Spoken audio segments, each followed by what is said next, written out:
এদিকে চামগুড়িতে মহিলা কংগ্রেসের উদ্যোগে এক বিশাল প্রতিবাদী কার্যসূচি পালন করা হয়। এই প্রতিবাদী কার্যসূচিতে প্রায় ৩ শতাধিক মহিলারা অংশগ্রহণ করেছেন। স্মার্ট মিটারের মূল্যবৃদ্ধির প্রতিবাদে এই প্রতিবাদী কার্যসূচি হাতে নেওয়া হয়।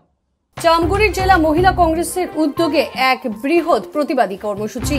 প্রতিবাদে অংশগ্রহণ প্রদেশ মহিলা কংগ্রেসের সভানেত্রী মীরা বটঠাকুর, সাথে ছিলেন তানজিল হোসেন এবং নগাঁও জেলা কংগ্রেসের কার্যকর্তারা। স্মার্ট মিটারের ফলে বর্ধিত বিদ্যুৎ মাশুল এবং মূল্যবৃদ্ধির প্রতিবাদে প্রায় ৩ শতাধিক মহিলারা প্রতিবাদ সাব্যস্ত করেন। চামগুড়ির দৈনিক বাজার থেকে সার্কেল অফিস পর্যন্ত এক বৃহৎ প্রতিবাদী মিছিল বের হয়।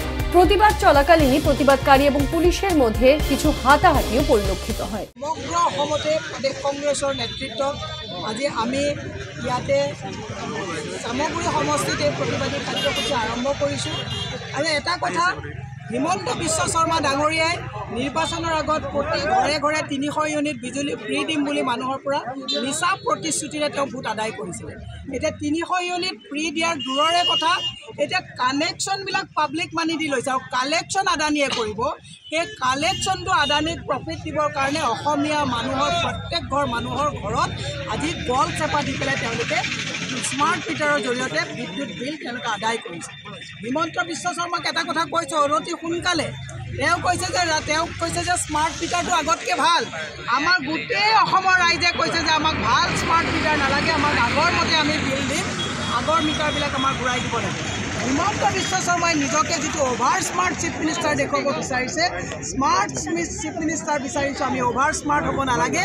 তেওঁ ৰাইজক আমাক বুজাব নালাগে যে তেওঁলোকে আদানীৰ স্বাৰ্থত দিয়া মিটাৰবিলাক, স্মাৰ্ট মিটাৰবিলাক ভাল বুলি আমাক আগুৱাব নালাগে।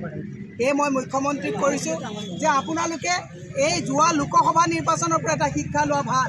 অব কি বাৰ ৪০০ পাৰ কৈছিলে নহয়, ২৪০লৈ ৰাইজে নমাই দিলে। দুটা প্ৰচণ্ড গজাল নীতিশ কুমাৰ আৰু চন্দ্ৰবাবু নাইডুক লগত লৈ চৰকাৰখন যেনে তেনে তিষ্টি আছে। মই আপোনালোকক ক'লোঁ, এই চামগুৰি সমষ্টিৰ পৰা আজি আমি এলান কৰিছোঁ ২৬ত হিমন্ত বিশ্ব শৰ্মাৰ চৰকাৰৰ খুঁটি খুলিব আৰু তেওঁ সেই হিলা কামবিলাক কৰি আছে। কেৱল যে স্মাৰ্ট মিটাৰে আমাক মাধমাৰ দিছে এনেকুৱা নহয়, একত্ৰীকৰণৰ নামত হাজাৰ হাজাৰ স্কুল বন্ধ কৰা হ'ল। আজি যোৱা দুদিনত তেওঁলোকে সিদ্ধান্ত লৈছে আৰু ১৬১খন স্কুল বন্ধ হ'ব। মদৰ দোকান তেওঁলোকে বৃদ্ধি কৰিছে। অত্যাৱশ্যকীয় সামগ্ৰীৰ মূল্য বৃদ্ধিয়ে মহিলাসকলক আজি জুৰুলা কৰিছে। সেয়ে মই মুখ্যমন্ত্ৰীক ক'ব বিচাৰিছোঁ যে হাল এৰি শিয়াল খেদা মুখ্যমন্ত্ৰী অভাৰ স্মাৰ্ট হোৱাৰ পৰিৱৰ্তে স্মাৰ্টলি অসমৰ ৰাইজক বুজিবলৈ চেষ্টা কৰক যে অসমৰ ৰাইজে চাৰিওফালৰ পৰা স্মাৰ্ট মিটাৰটো নালাগে বুলি প্ৰতিবাদ কৰিছে। আদানীৰ স্বাৰ্থত যদি আপুনি অসমৰ ৰাইজক মাধমাৰ দিব বিচাৰিছে, তাক আমি ধিক্কাৰ আৰু গৰিহণা দিছোঁ। আৰু আজি অসমৰ প্ৰতিগৰাকী মহিলালৈ মই এইটো আহ্বান জনাইছোঁ যে স্মাৰ্ট মিটাৰ যদি ল'বলৈ যায়, কোনোবাই লগাবলৈ যায়, আপোনালোকে স্মাৰ্ট মিটাৰ লগাবলৈ নিদিব। এই স্মাৰ্ট মিটাৰটো আদানীৰ প্ৰফিটৰ কাৰণে কৰা হৈছে, তাক আমি কেতিয়াও অসমৰ ৰাইজক পুহি কোনো বহিৰাজ্যৰ ভূমিয়াত আমি প্ৰফিট ল'বলৈ নিদিওঁ। আৰু আমি আজি এই প্ৰতিবাদ কৰিছোঁ আৰু গোটেই অসমতে এই প্ৰতিবাদ আমি